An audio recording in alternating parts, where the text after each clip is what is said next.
Newsflash, OpenAI is not for sale, but Elon keeps mashing it against the self-checkout scanner. Is Elon gearing up for a hostile takeover? Can OpenAI even stop him? Is this just 5D chess, a stalling tactic, or trolling? Who knows, but we're gonna dig in on it. The thing is, it doesn't matter for Sam Altman. It's dirt off the shoulder of the OpenAI CEO. He, along with the Vice President of the United States, were at the Paris AI Summit, and they had some big thoughts on the future. We stand now at the frontier of an AI industry that is hungry. In short, American AI, no regu, Euro, try keep up.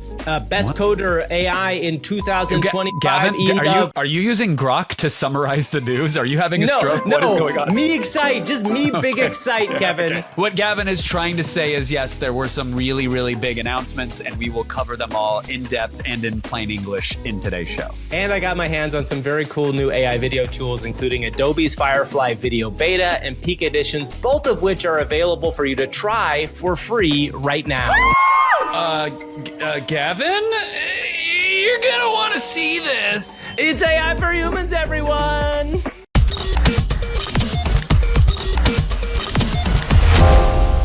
All right, Kevin, there's some big news in AI this week, and a lot of it has to do with the fight for the future of AI. And first and foremost, we have a big thing going on, big battle between Elon Musk and OpenAI. So Elon has basically put in an offer for $90+ billion to buy the nonprofit OpenAI, which is a big part of this. Now, have you been following this story very closely? I have, and I've seen a million different takes of various levels of spice, including one about how this is pure trolling and just a stall tactic to slow Sam Altman down, and another saying this is actually 7-dimensional chess. This is like, it's chess pieces that are quantum and moving the little rook in multiple dimensions at the same time, because this could trigger the Revlon rules in the state of Delaware, which is something I had to look up. Wait, what are those? Cosmetic in nature. What are the Revlon rules? Is that about what kind of lipstick you can use in these deals? That's exactly. Yeah. It's only tested on machines. We should break this down for those that are unaware. Yeah. OpenAI was started as a nonprofit. Elon was one of the original investors in the endeavor.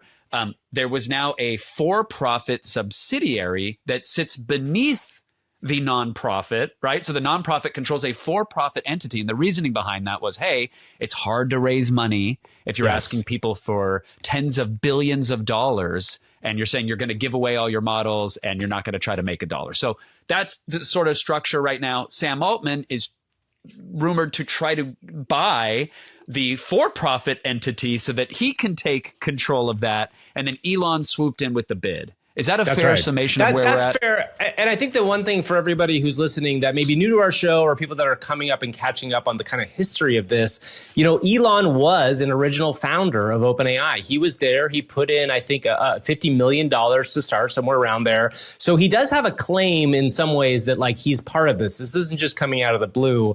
And I think the important thing to know here is that, as you mentioned, there's a little bit of gumming up the works, because the important thing to also know is that Elon has another big model coming out, Grok 3, which has been trained on a crap load of H100s, the chips that NVIDIA makes and that are used to train AI. So there's a world here where Elon could be playing a 5D chess game where he's got a small idea of he can kind of slow this company down, which clearly, Kevin, right now is leading this race. I think everybody that was listening would kind of agree with this, that OpenAI is out front. Now, DeepSeek did come around and kind of scared them a little bit, but with O3 and all the stuff like deep research that we've covered on the show, they're going quite a ways. And Kevin, I think it's important to play this. So the head of the OpenAI board, so this is an offer to the board to buy OpenAI at $90+ billion.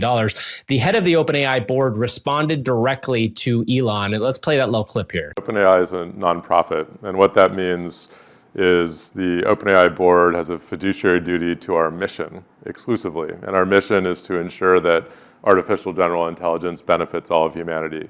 So it's pretty simple for me, which is OpenAI is not for sale. Okay, there you go. I guess pack it up and go home. Sorry, That's Elon? right. So this is where we get into like weird big business things. And I will say, Kevin and I are not big business people. We are not operating at the Davos level of business. But, you know, maybe you haven't seen my hairless cat and my half-chomped cigar collection, but I am big business. I am industry. I am coated in coal and soot. And let me tell you, Delaware courts use a rule called the Revlon rule. So if anytime there's a merger or acquisition bidding situation, this rule comes into effect. Now, yeah, Gavin's right. We're not big business types, but a language model told me that if OpenAI decides to transition to become a for-profit company, right, the board's duty shifts to maximizing shareholder value, right? And that can trigger the Revlon rule, which this Musk's bid basically challenges their leadership, and there's ethical grounds on whether decisions that the board is making are prioritizing the original vision or investor incentives. But it basically means that like they're going to have to treat this offer seriously. And if Sam were to try to buy it, or anyone else by any other name, for a fraction of that price, the board, because of this Revlon rule, has to take into account Elon's offer and basically explain why they're walking away from almost $100 billion to take a lesser offer. And there are things that Sam Altman and OpenAI's legal team can do to say it's a bad faith offer, it's not real, it's trolling. He would not be in the best interest of the company. Like, it's certainly not like a checkmate, if you will, but it might be an actual legal challenge because of this Revlon rule. Yeah, and I think the important thing is to kind of like step above this whole thing right now and to kind of understand why this is going on. This is really a fight for the future of not only AI, but like the company or companies that will dominate the AI world. And we've said on this podcast almost from day one that the company that first gets to AGI or to the higher level of AI is going to unlock an incredible amount of value. And we're already starting to see this. There's a ton of things that are happening in the space that are making these AIs super valuable. The deep research, which we covered last week, I've seen so many people online talk about the fact that they think that that is a real step towards actually eliminating researcher jobs, because what they're getting back out of it is super useful to them. Not perfect. There's still hallucinations in it, but this is a big deal. And I think, again, the players in this are going to be Elon with Grok is a big player, and he's trying to do whatever he can. And as we know, Elon loves getting his fingers into everything, including the U.S. government right now. That is not a perfect situation, but he's doing that. You have Gemini and Google. You have those guys playing at a very big level. And then you have OpenAI. You have Meta. All these big people are all trying to rush to this thing. So I think we're going to start seeing more and more of this kind of like tactics of playing things so they can slow people down. Because according to everything else, Kevin, according to what Sam Altman has been saying, it doesn't feel like we are slowing down anytime soon. Like we are entering in a weird, crazy world moving forward. 100%. Yeah, things have absolutely. There was all this hand waving about the walls that are going to be hit, that scaling isn't going to play out. It's not, the line's just not going to keep going up and up. Well, we are barely into 2025, and it looks like the line is still going straight up. And it might even curve back somehow. Like it's getting so vertical that it might fold in on its own. Ooh, like that's fun. It'd be like we could do like a flip or something over it. You know? Yeah. Breaking news here. We are jumping into the recording of our podcast with me recording an update because Sam Altman has dropped some news after we recorded today, specifically talking about the roadmap of ChatGPT 4.5 and GPT-5. This is a big deal because it really lays out where OpenAI is going next. He specifically calls out making the naming and all that part of OpenAI's product simpler. He also says that GPT 4.5, what they've been referring to as Orion internally, will be the last non-chain of thought model that ships. This is a big deal. And going forward, GPT-5 will integrate the reasoning models in between it. And the other thing he says here is that O3, the high-level reasoning model, will not ship as a standalone product. That is going to be coming as part of GPT-5. A really cool update here is that free subscribers are going to get access to GPT-5 when it comes out, but that the Plus and Pro subscribers will get higher level reasoning on each side. And finally, at the end of this, a person on Twitter asked him any ETA for GPA 4.5/GPT-5, weeks or months? And then he responded weeks/months. So we don't know exactly when this is coming out, but I assume 4.5 is coming out at some point soon. All right, back to us in the show. To that point, Sam Altman made a blog post, his 3 observations, which is less sexy than the 3 seashells. But The three observations were the intelligence of an AI model roughly equals the log of the resources used to train and run it. So more compute, more chip, more power, more money, machine go burr, and intelligence get bigger. The cost, the second point, cost to use a given level of AI falls about 10x every 12 months. Lower prices lead to much more use. That was the Javon's paradox. Yes, Javon's, exactly. thank you. Yeah. Is it Javon's? I don't know. I think of like, Jay and Silent Bob, like it's kind of that. So Javon. Javon sounds like, we're out of toilet paper? Go to Javon. We gotta go to Javon's. Gotta go to Javon and pick up some toilet paper. They have half it's on ply, sale. and it's only 99 cents. And then third point, the socioeconomic value of linearly increasing intelligence is super exponential in nature.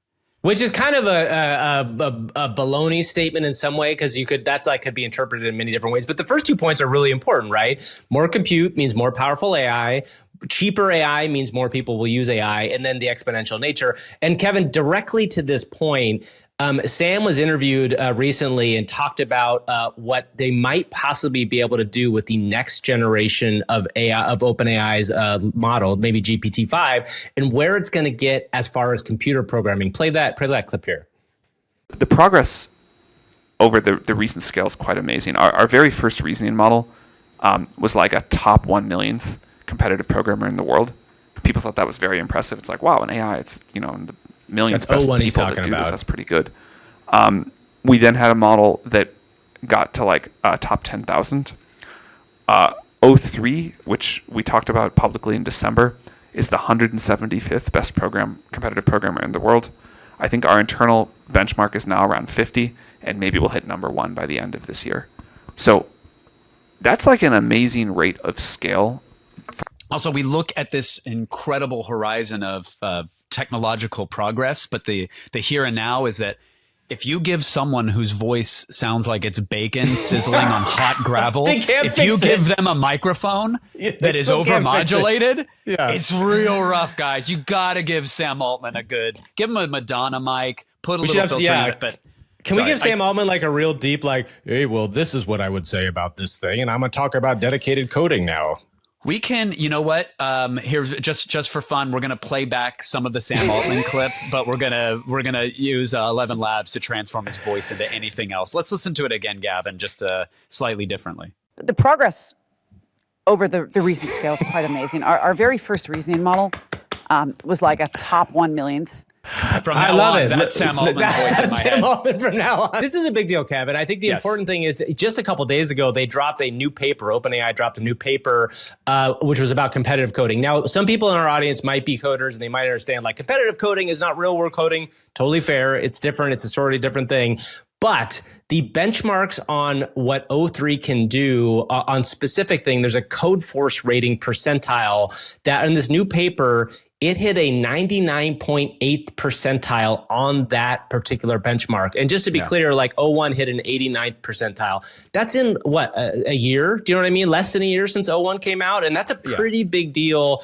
And when you talk about jobs, obviously, coding jobs are a big thing. I actually know a kid who graduated from college last year with a really good background on coding. He was in the video game space. He had a really hard time getting work. Now, part of that is the video game industry has kind of collapsed over the last year in different ways. But I think coders are going to continue to not be it was always the job where if you said, hey, I'm getting into computer coding, they're like, oh, you're great. You're going to be set for life. They're going to be computer coders forever. And now, I mean, you've been spending a lot of time doing coding, quote unquote, which is really like talking to the machine. Yeah. It's a different world now. So there is a term which I am not a fan of. But is this vibe coding? You can talk about vibe coding. Let's talk about vibe coding, Gavin. Yeah. Which is, you wouldn't say you were like a game developer if you were using Click and Play back in the 90s, which was like a little app where you could connect things and make video games happen. But okay, fine. Vibe coding is the notion of I'm using AI to write code. I might have zero idea of how it works or if it's secure or if it's bloated and optimized. I have no clue, but it doesn't matter, man. It passes the vibes. I'm talking to the machine and the machine's doing a thing. So I don't like that term, but it's what everybody is using right now, especially all the grind setters on X and various places. So I have been vibe coding. So I have to admit, I've been vaping and I've been vibing. and you got like a deep pocket jeans and you're running around in your roller skates, your rollerblades again. Dude, my chain wallets, I got 3 of them now. And one of them goes down to my ankles. No, here's the thing. So I've been vibe coding. I have been whispering what I want into various AI models and having it go and build the applications that I want. And this is where it becomes sort of anecdotal. This is where it becomes vibey. It is not a benchmark, but I can tell you, from my personal experience, 1,000% improvement in what these things can do and how you can interact with them. And it's bizarre to me the way, like O3, for example, which is out now, I speak to it and I tell it what I want to have architected. And I talk to it like I'd be describing an application or an experience with a buddy. Just like you and I having a conversation. Wouldn't it be cool if we had an iPhone app that did X, Y, and Z, and I'm verbose and long-winded and I'm uncertain about things, and I let that model go off and reason and build a plan, step-by-step, atomic instructions to give to a junior developer. And then I take those plans and I whisper that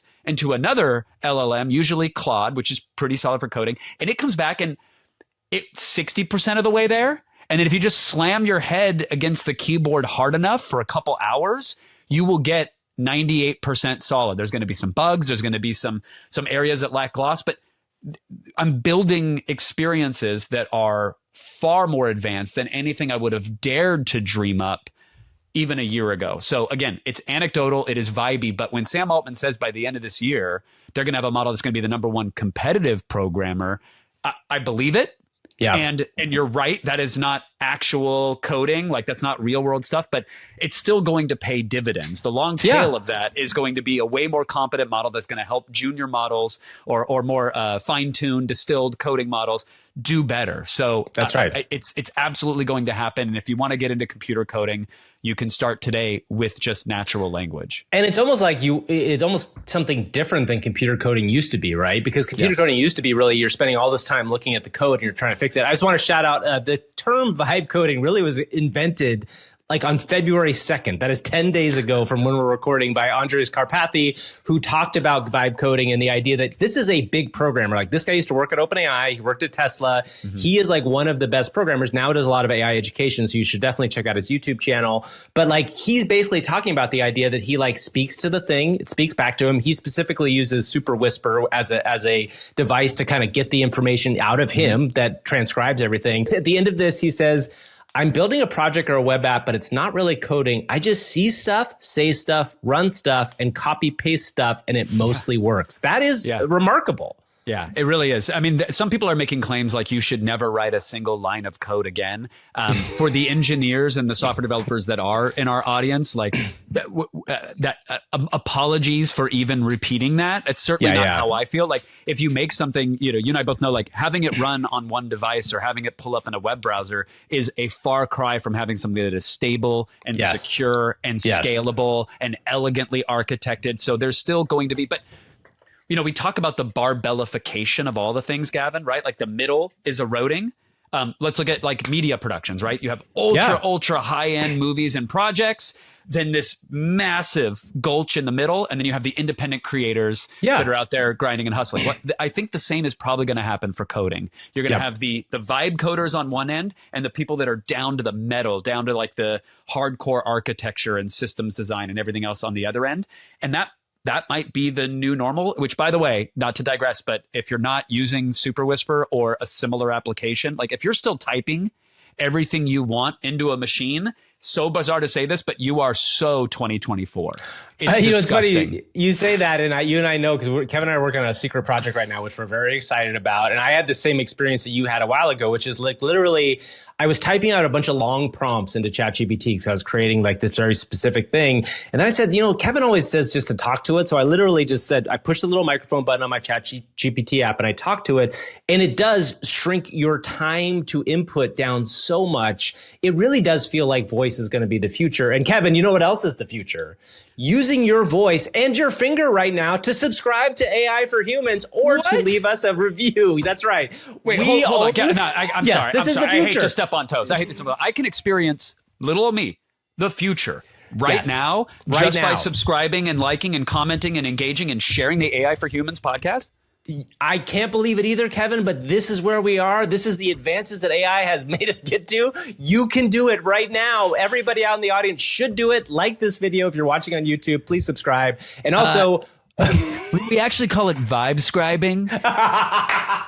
no. You know, the vibes are right. If you just think about it and will it, you got to click the button, but it's like a vibe scribe. So Tell your like and super whisper to subvibe. subscribe. That's not going to work. But so make sure when you tell it, you still do it with your physical hands. But also, if you're listening to our audio, please share the audio with somebody. We've had a lot of big growth in our both audio and video listens lately. And we really appreciate everybody that sticks around and listens to us the first time and says, I want to listen to those two people one more time, because that just makes us feel good. And also is kind of a shocker to my system, to be honest with you. 100%. Ounce of sincerity. Thank you, everybody who has been sharing it and taking the time to like, subscribe. Okay, we got to get off the promo pony. We got to continue because there's so much news and cool tools to get to.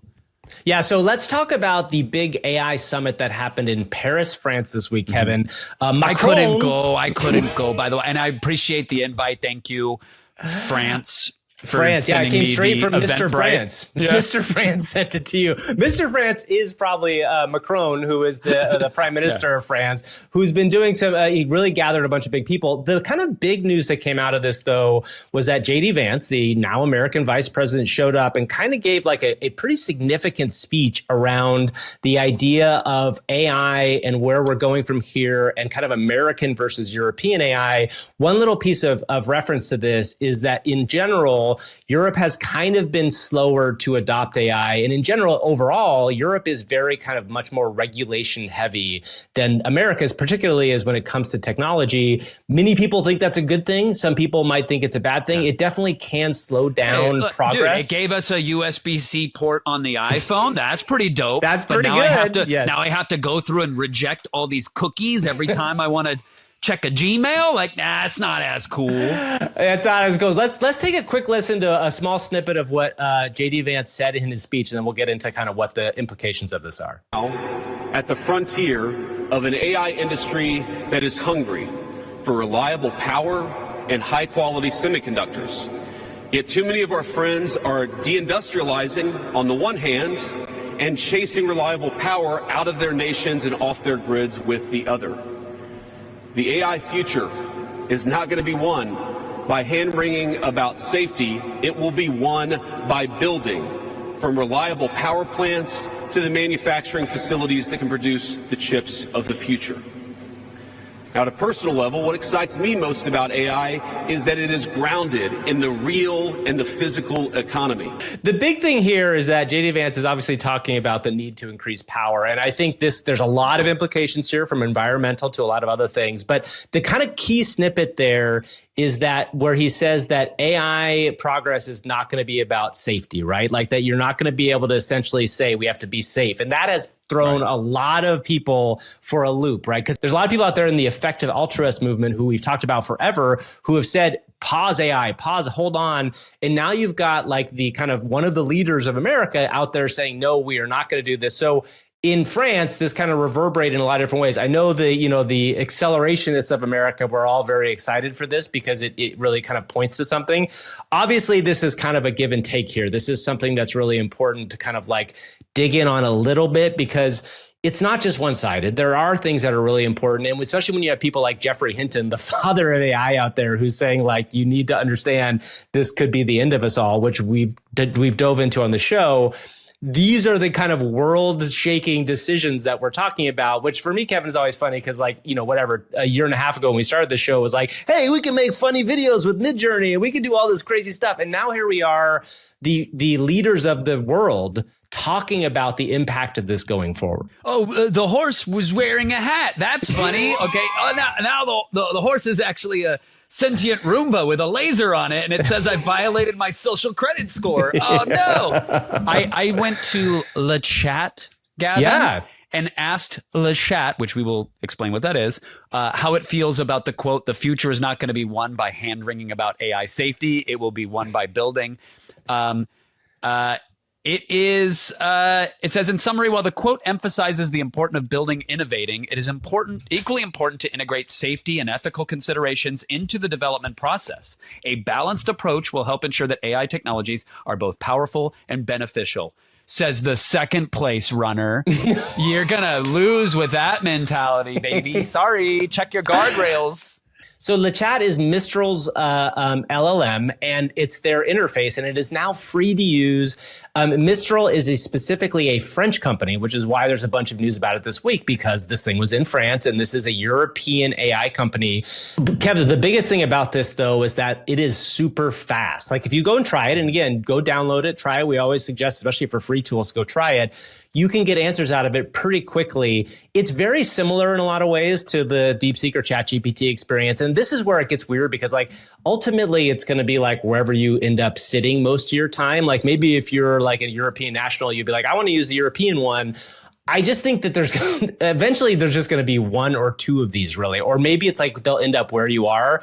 It's very cool that another one of these exists, but like there's nothing other than the speed that fully separates this for me, but it is fast and it's worth trying. Well, Gavin, as a seasoned veteran of the vibe coding community, I can tell you that you know, we're going to reach a point where the intelligence almost matters less than things like the cost and the speed. Sure, and that makes sense. That's one of the things that holds me back a ton whenever I'm trying to do anything, is like hitting a command and then having to sit and wait 5 minutes while various agents go off and think and do the actual coding work for me. Having to sit there, that's not that interesting. So if they can get like the coding capability, like the generative art capabilities of LeChat are really amazing. You can get some good, quick art out of it, nice and fast. It is snappy. And again, it's free to mess around with. So go ahead, give them some of your data. But if they can get the coding capabilities on par, which, you know, some people have said it's a competent coder, I would absolutely consider a switch. Yeah, and I think that this goes to your point of like what's going to end up happening is, you know, the people have said for a long time that the cost of this is going to continue to go down, and it will kind of become like an oil essentially, whereas like whoever's got the cheapest barrel of oil is where you're going to buy it from, or things like that. So intelligence will get cheaper over time. So the point really does become like about UX and all these other things. I do think a couple other things are important to check in on here. First of all, this thing is so big that the Pope weighed in, Kevin. This was like a thing where suddenly you have like the Pope talking about AI, which I always just love it when the Pope kind of inserts himself into different things. If you remember, the Pope had this big kind of mid-journey thing that happened where he's wearing the puffy coat a while back. Oh, yeah. Now the Pope is just saying, hey, you have to think about humans, which I agree. The Pope was on Threads talking about the Kendrick Lamar halftime show as well. And what did he have to say about it? Out there. Was he Team Kendrick or Team Drake? Which team is he on? Come on. He was doing the walk for the culture, Gavin. And then finally, Macron, you know, sometimes we just love putting in sound bites because they just sound goofy. Last week, we had a really good one from Massa from Japan. This week, Macron, the leader of France, jumped in and really wanted to show how excited he is about AI. So let's play this one, Kev. In this world where I have a good friend in the other part of the ocean saying, drill, baby, drill. Here, there is no need to drill. It's just plug, baby, plug. Electricity is available. You can plug, it's ready. Kevin, do you think plug, baby, plug is going to become the rallying cry for French AI people? I hope he didn't ask LeChat to punch up his copy, because that's not good. No one should be saying plug, baby, plug. Let's keep plug, baby, plug in like one small room in France. It can live there forever, Kevin. It can grow if old it's and have a nice 3:30 life. and you can't find the exit to the dungeon and you hear that, all right. Okay, it's a big deal. Definitely go catch up on this stuff, and we'd love to hear from people what your thoughts on European AI versus American AI are. It just feels like we're getting bigger and bigger all the time. I'm gonna play for you, Gavin, some audio from some other thought leaders, and I want you to tell me if you can see anything or hear anything or just interpret anything off. Attention, everyone. We are gathered here today to discuss Zonos, our new open source text-to-speech model. Believe me, folks, I know all the voice models. Let me tell you, Cypress is the best of the best. It's about to change everything. I'm a pretty busy guy, but I have to say, sultry. This really caught my attention. It's clear Zypher took a step back and thought about first principles when building this one. Yeah, that's the voice he uses when flirting with Path of Exile NPCs. That is Zypher AI. That is their Zonos, highly expressive text-to-speech model with high fidelity voice cloning. Those were not actual famous people, notable figures. They released this, Gavin. Basically, I mean, it's under an Apache 2.0 license, but they're basically giving this text-to-speech platform away. And I mean, it sounds really good. I mean, the thing about these are always amazing to me is that as they get released, when things like this are open source, you're just like, wow, now we're in this world where suddenly like these clones could be made so easily. I mean, I think especially the Obama and the Trump ones sounded pretty impressive there. And you know, one thing I'm happy with is that we kind of passed through the election season last year where everybody was freaked out about deepfakes, because I do think there's a world where like, this is how people show this stuff off, but there are really interesting use cases of these sorts of technologies, whether it's like narrative stuff or it's like you want people to read things to you, that can be super fun if done on your own and then licensed out in a larger way. But of course, as we've said all along, every step of the AI space is getting better. We talked about programming getting better, but this is AI audio models now. And also, Kevin, there's a new big video model that is not out. It's another one of these things that's been shown off. It is called Goku by Bytedance. So this is another big video model that is scoring crazy on all the video benchmarks. But most importantly, they are saying with this that they are attempting to kind of like get people to make ads with it. Like they're really focusing on the idea of being able to regenerate and create influencers to do social ads. So the cool thing about this is like, it's just amazing. But when you start to look at how these, you know, social people might show up, these completely fake people might show up in video, this is like a big change as well. Like it's the next step in the video model world. Yeah. I mean, look, we are all cooked if it's left up to us to determine what is real and what is not, what is AI, what is synthetic, I mean, these platforms have got to get better at verifying that the users on the other end are actual human beings. Because I'm willing to bet now a majority of the interactions you see, if you scroll through comments, replies on Twitter, you know, all that stuff is mostly it's AstroTurf. It's a lot of bots. It's a lot of AI models. It's a lot of foreign actors and domestic. This is now going to happen with every influencer that you see as you scroll a sea of vertical videos. A percentage of them are going to be AI. And I really do weep for a future where the platforms don't care. Because they're just like, oh, it's usability for us. It's data. It's minutes. It's videos uploaded. We can monetize this. Like that scares me. This video model looks really good, looks super capable. And the influencer portion of it that you're talking about, Gavin, it's like if you've ever uploaded a video of yourself talking to a camera, let alone holding up a product, congratulations. You just you helped train this thing, whether knowingly or otherwise. Like it looks. I mean, if you're not watching the video version, please go to the notes and check it out. If you're watching the video version, you're seeing on screen like these, they look totally believable. Vertical videos of people holding up products, eating the chalupas, showing off the pastries, scrubbing their face with oils. Like it's all of the things that you see on like influencer talk, and it looks totally believable. I'm so interested in looking at the future of whether people will engage with this stuff or not, or whether people will care. The guy who founded BuzzFeed, Jonah Peretti, actually just came out with a very long memo that I found interesting. I have some problems with it, but like one of the things he talks about is that the companies that found these sorts of things like TikTok, they're focused on the algorithm, right? They're entirely focused on the idea of what gets engagement. It's not about the content per se. It's more about the algorithm. Mm-hmm. And the question will be is like, will these perform in an algorithm? Will people want to see that?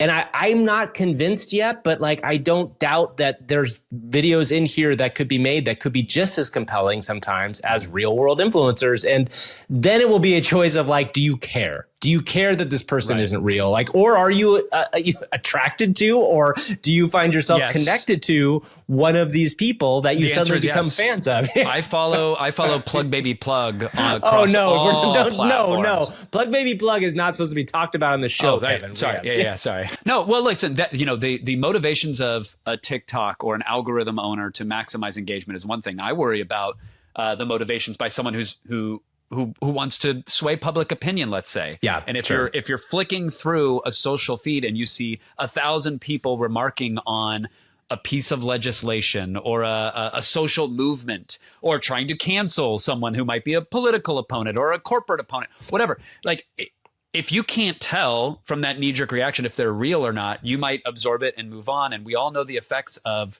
that sort of echo chamber bias of Sure. like, well, if 1,000 people are saying this is bad, this is a terrible thing, it must be. And then I move back on to my water skiing squirrel, and I'm like, ha ha ha. I'm not going to be able to real sleep either. tonight. That's not real either, Kevin. No, Surprise. That water skiing squirrel is real. He's as real as could be. Speaking of, whether it's water skiing squirrels or aliens in your own household that are squatting, you can't trust your eyes, and that's partially due to a tool that you got some real hands-on time with. We're going to talk about later in the show, but I think we should tease it. Yeah, so I got hands-on with Pikadditions, which is the new tool from Pika.art, which allows you to put a AI character or something in a real-world scene. So I'll show that later. We have some fun things that I made with it, but also some fun mistakes. But Kevin, right now we also have to talk about another big AI video drop that just happened, Adobe's Firefly beta. So this is something we've been anticipating for a while. Adobe, the company that makes Photoshop and Premiere, literally just dropped this. And I think what's interesting about this is Adobe's plan was always, A, you have the rights to use all these things because they own all the material that has trained it. And B, that they kind of see this as a professional tool that might be used for people going forward. And I want you to look at some of the examples that I created. So I basically, you get two things for free with this. You get two generations for free. The bummer a little bit is it costs $30 extra, even if you are a Creative Cloud subscriber, which is not a cheap subscription in the first place. So the first one that I generated was the people walking in Japan. And that's a very straightforward prompt, which was two people holding hands and skipping on a street in Tokyo, which I don't think was an amazing generation, right? It's not. And like, look, this might be where the rubber meets the road a little bit about limiting your data set because you want it to be ethically sourced. So on one hand, like, kudos. On the other hand, the output not as good as some other unrestricted models that maybe don't care about their training data. And in the second one, Kevin, I had put in the prompt, like a person wearing a hot dog suit is running from the police. And, you can see at least it got the police, but it didn't really get a hot dog costume. It almost looks like a weird dog costume. And clearly the person themselves are not that good in this either. Like they definitely have issues with the generation. Even looking at the people in the background who I think are kind of... They kind of meld into each other, and that one of them starts to walk backwards or sideways. Like I know that all of these models have issues with physics, something we will explore in a little bit. But this is if this were free for all, I would say great, go ahead and generate to your heart's content. Like why not? That's another model. But the fact that you have to have a subscription and then pay additional fees on top of the subscription for that quality output is a little underwhelming right now. Well, and what I'll do here, we'll put up the comparison I made. I did the same Tokyo prompt for Kling 1.6 and Minimax, both of which are paid models. So these are not free models, but obviously the other two, I think, did it much better. And clearly the big thing is like both of the other ones are obviously in Tokyo, right? Which makes it much more clear. And I think that this is just going to be a struggle, I think, a little bit for Adobe, is that this is the first version. It is in beta. So I don't want to crap on it too much, but it's going to struggle compared to some of these Chinese models, which clearly have less ethical sourcing issues, but also have been in the market for longer, right? So I think you're going to see things, even Sora and VO2, which is not out yet. That's Google's model. Both are significantly past what this is. And you have to assume that they have at least more restrictions on them than the Chinese models do. So definitely worth going and trying to get your two generations out. I don't know if I would recommend right now paying the extra money, but go try it. It is free to get these two gens out for now. All right, well, that's Firefly. As Gavin said, Pikadditions is actually super fun, shockingly powerful, and it's free, and we're going to talk about it in just a minute. But for now, we have to focus on all the things that stopped us dead in our tracks and made us say, hey, I see what you did there. Sometimes you're scrolling without a care, then suddenly you stop and shout, AI!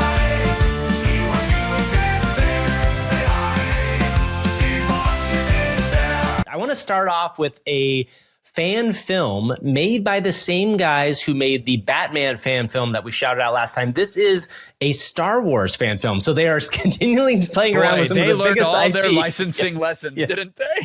So last time, just to be clear, so the Kevin the Kid and a bunch of other people, two other guys make these films. The Batman film they made was really interesting and compelling, got taken down by Warner Brothers for a copyright issue.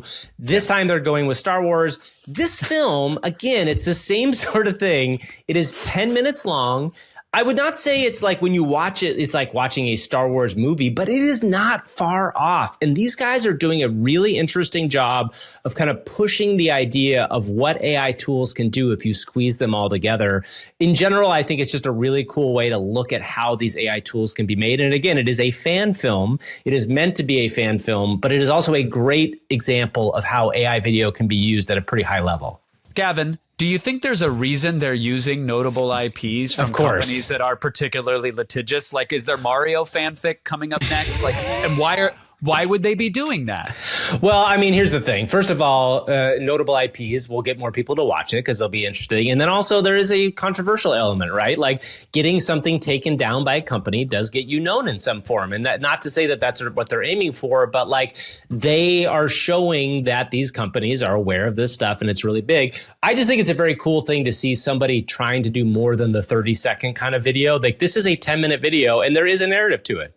Well, listen, I'm no stranger to having my content taken down and flagged on multiple platforms, but something that still exists are all my passionate foot massage videos. As you know, I'm you're a foot fanatic, right? You're a footer. I'm a footy. You're a footy. You love footy. Well, Kevin brought this link up to me, and I was like, I don't know if I really want to talk about it, but I figured we would. And I kept bringing it up over and over and over. Late nights, WhatsApp messages. This is from Cursed AI, which is one of the greatest parts of Reddit. r/Cursed AI. This is just a very dumb, and I'm sorry if you're seeing this and you're like, what am I looking at? This is a AI prompt saying who gives the best foot massage, and it's literally a pair of feet, and then each time in front of the feet, you see different famous characters. So you have like Darth Vader, you have all the kind of like classic versions. My favorite one, you have the aliens. Is into it. Barney's feeling some sort of way. Oh. I love, of course, at the very end of this slideshow is Shrek, who is almost in like a meditative state while he's doing it, or he hates it so much he has to imagine something entirely different. Like he's imagining Fiona in a different world because these may or may not be Fiona's feet. We have no idea. Also, RoboCop is also great. Okay, yes. Listen, Cursed AI, subscribe to the subreddit if you're not. It's just a fun, silly misuse of IP while we're on that subject. It's great. Now, RoboCop giving a foot massage. Okay, could it be my kink? Sure, Gavin. It could be, but I would need emotion out of a RoboCop, right? If I'm getting a cyborg massage, you are. Keep going. Keep going. Keep going. I almost called it a. Bleep that out, Will. Bleep that out. All right. If a robot is. Bleep that out. Enjoying it. No, with a massage. With a massage. Okay. It's consensual. If a robot is giving you a massage. If a robot is diving deep into my gut. Technical difficulty. I want to know that it is enjoying it as much as me. And how do you get that, Gavin? It's through emotion. And what company do you trust more to tap into the emotion of machines than our good friend Timmy Apple and Apple Computers? They have actually several releases about humanoid robots that they're running experiments on to get them to use AI to show emotion, to exhibit it. There's a demo video of a robot that's kind of doing a come hither, as if it's summoning you for a foot massage. For a foot massage. It actually points down to your little toesies. It points down and goes, piggies. Piggies now. Piggies, please. Yes. Piggies, please. So so Apple is working on adding emotion to robots. We don't know if they're building their own humanoids behind closed doors or if they're just going to, make this available. But they have an emotional large language model, if you will, that can read its environment and then react to it, which is interesting. But along those lines, they also released something called Elegant. Yes, Gavin, which I want to had talk you about this. livid. I'll just say what it is very quick, and then I will clear the deck. It's called Elegant, ELEGNT. The demo video has a Pixar-looking lamp, and it says, expressive and functional movement design for non-anthropomorphic robot. That's what it stands for somehow, I guess, or that's the description of it. So non-anthropomorphic, non-human looking something, a robot, how can it express itself through its function and movement? And the demo video is a bit of a Pixar lamp knocking some blocks and chasing the reader's book around. And you feel some sort of way. Gav. Here's the thing. I'm so happy that these are made. I'm so happy that we're getting into emotional robots. I believe that this is probably very useful, especially for older people, if they're going to be the ones being cared for by robots. Could be us when we're old. You know what I mean? I want them to have like the understanding of like when I'm unhappy. Let's not make lamps emotional, please. Can lamps not be emotional? I need a lamp to show me. Hold on. That's your specific hang up is just lamps? Well, not just lamps, functional machines. A lamp is a functional machine that I want to be putting a light in an area that I might want to read or I want to see something. Sure. I don't need a lamp that is like slowly turning at me and wondering if I'm mad or angry. Just give me the damn light lamp. That's all I need. And this whole thing around the idea of like a moving lamp, I don't want it. I don't want it, Kevin. I'm going to Luddite out on this. I'm going to lamp Luddite out. Leave it alone. Let's let the lamps be lamps, and let's let the humanoid, even if a humanoid robot came by and like held a flashlight, that's fine. That's enough of a lamp. Yeah, exactly. Stop shining the flashlight on my feet. I don't need a plate that slides around on my desktop where I can't eat my sausage. You know what I mean? It's like, do I want to play a game with my food? No, I don't want to play a game with the lamps either. So this is where I stand on this. I'm very angry. I love a world where the lamp just keeps slowly creeping and shining the light on your feet. Yeah, of course you would. You would love the light on the feet for sure. That's an important thing. Those are looking a little tense. I'm just trying to read. Well, anyway, so it's a very cool thing to see emotional robots. I think this is cool. Let's talk about the last thing we want to get into today, which is a little bit about physics and AI. So one of our favorite follows on X, if you're not following her, you should. Venture Twins shared a really interesting image to video test where she used some of the biggest image to video models and showed what a metal ball bouncing down them would look like. None of them really crushed it. And we all know that kind of physics are not the greatest thing for AI models in general. Yeah, I mean, it's someone is working on this. I'm sure they're training a physics model that can interact with an image generation model, no doubt. But right now, the sort of physics interactions or particle effects that you get of like people splashing through water or whatever are, I think, more like interpreted and intuited from the data set. This is a four box comparison between Luma's Ray 2, which just came out, OpenAI's Sora, Runway, and Pika 2.1, and you see this metal ball reflecting down some marble stairs. Or in the case of Sora, it looks like the old NES game Marble Madness, where you're half drunkenly trying to control a marble through an obstacle course, and it goes down and then gets huge and then goes back up the stairs. And the physics be damned, basically. None of them do it particularly well. Some of them hallucinate and have extra marbles and balls coming out of everywhere.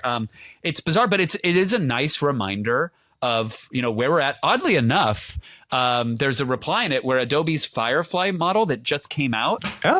It doesn't really bounce down the stairs. It sort of kind of rolls along them, but it is oddly one of I think the better approaches. And this led me to another tweet, Kev, at LiveBetween2B tweeted, attempting to recreate epic fails with AI inadvertently creates a whole new category of epic fails. So this video is a guy falling off a ladder in a weird, ice place. And it made me think of the epic fail is like internet gold, right? Like it's been something that you and I have been fans of forever. It's been around really since the advent of YouTube, even before that.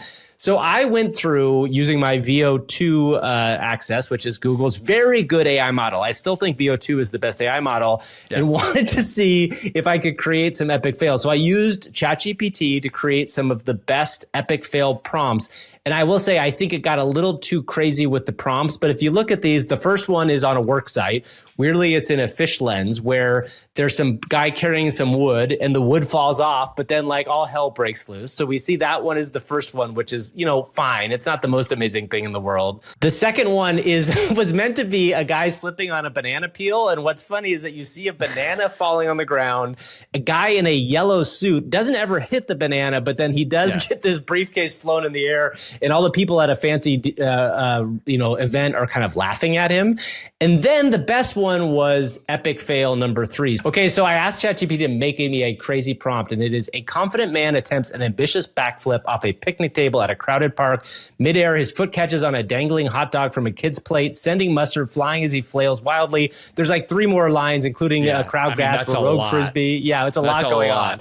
So I did this, and what's amazing is like this is the return of broken AI video, right? Like if you just look at these 4 videos kind of back to back, you can kind of see like it gets the flip off the picnic table, but then like almost every other part of it gets weird. A guy in a bike shows up strangely in the first one and a couple of them, but I just love the fact that like epic fails will make AI video like kind of this crazy. One of the guys just continually flips back and forth endlessly. So anyway, this is a fun way to test your AI video models. It's just a cool way to try stuff. And then these are super fun. Yeah, at the very end, what I wanted to do is I got in my brain. We all talked about the grape fall video before. I thought, hey, why don't I try to see if I can just prompt the grape fall video and see what happens? So I used a very simple prompt to ask ChatGPT to give me a prompt for the grape fall. And I got 4 versions. It's not there yet, but it's getting close, Kevin. It's getting close. You see a woman getting into a grape basket and then falling in various different ways. And tumbling out. All it's missing is the ow, ow, ow. Yeah. It's just missing...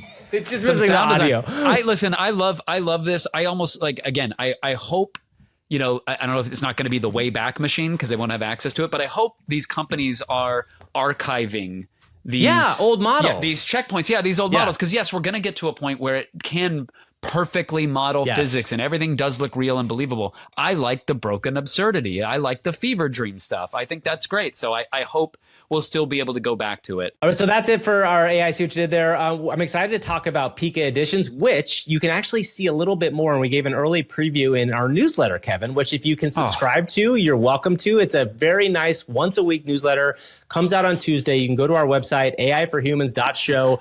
It's really focused on trying to give you a very quick, interesting couple things around the AI space. We don't make it very long on purpose so that you can kind of get through it quickly. It's something we have fun doing and we hope you like it.